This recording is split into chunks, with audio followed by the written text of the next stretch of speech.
Hey y'all, thanks for watching. So today I'm out here on the trail, hiking a few miles.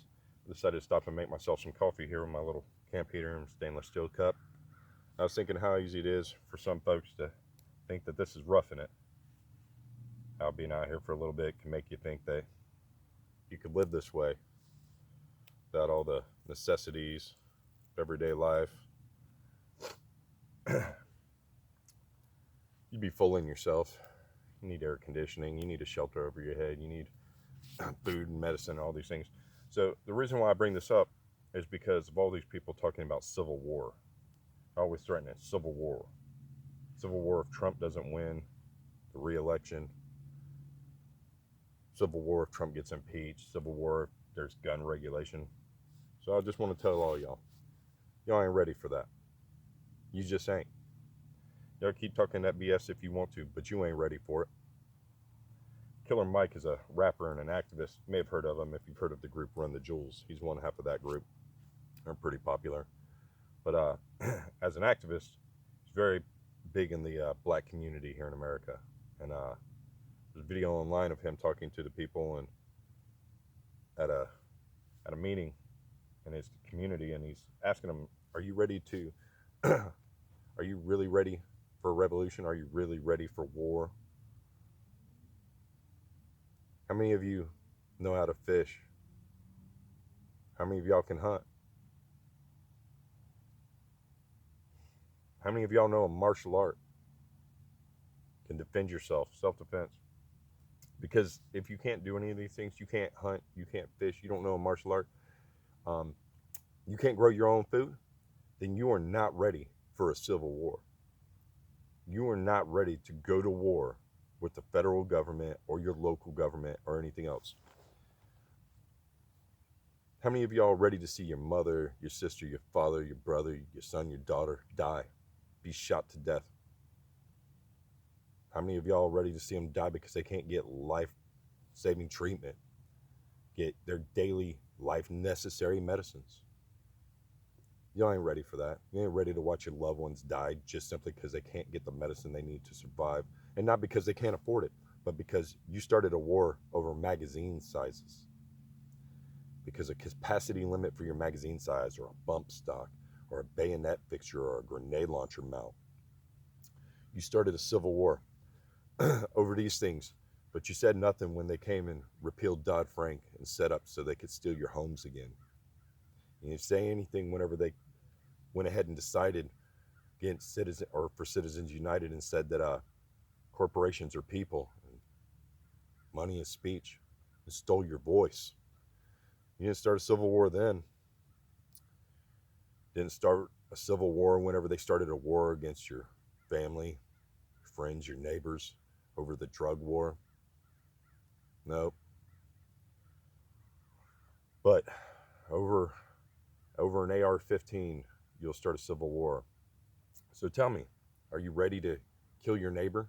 Ready to murder your neighbor because they're going to want food whenever food isn't available because the systems have broken down? And that'll only take about 2 to 3 weeks before people start scavenging, because within a week, all the grocery stores will be empty.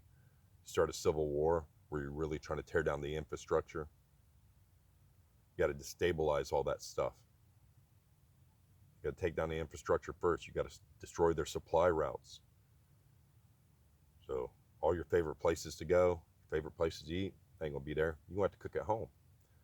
And well, let's see, how long will your non-perishables last? Maybe a week, 2 weeks? Or, I'm sorry, your perishables. Your non-perishables will last you maybe, what, 1-2 years if you have enough to last that long, which 99.9% of Americans don't have. So again, you're not ready to murder your neighbors, not ready to murder your brother-in-law because he has a different opinion than you over gun rights and over guns in general. Not ready to murder your sister-in-law, murder your kid's teacher, murder your mayor. Who are you prepared to murder over a reduction of magazine sizes? Tell me in the comments below, please.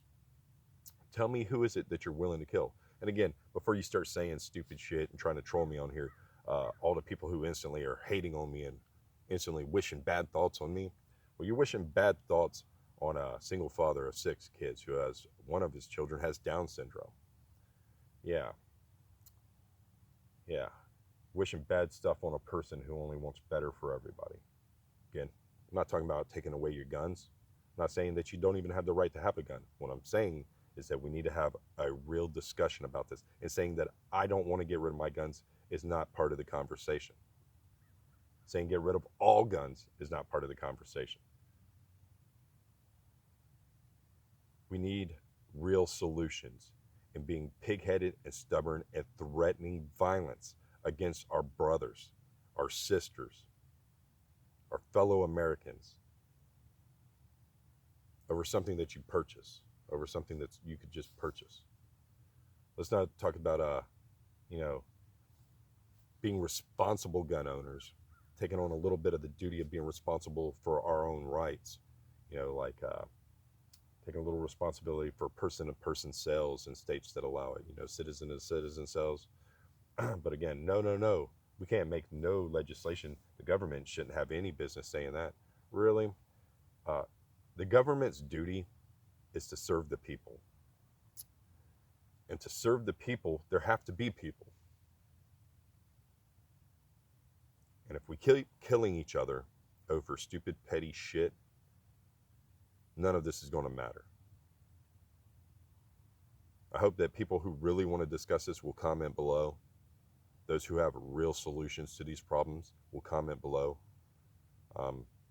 Again, if you keep saying that it's your Second Amendment right and it has nothing to do with hunting or fishing and it only has to do with fighting off a tyrannical government, well, let me tell you this, and you can ask any combat veteran you like this.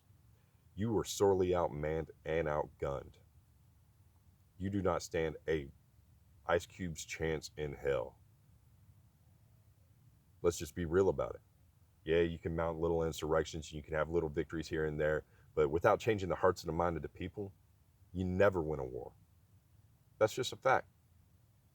So instead of talking about going to war and killing each other, why don't we try to come up with a diplomatic solution to this? Why don't we try to use our brains and our hearts and our mouths instead of our guns?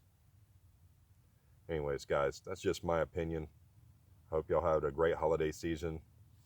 If you like this video, remember to like, share, comment below, and subscribe. If you didn't and you hated it, guess what? Subscribe and hit that notification bell. You come right back here and hate me again tomorrow. Thanks, guys.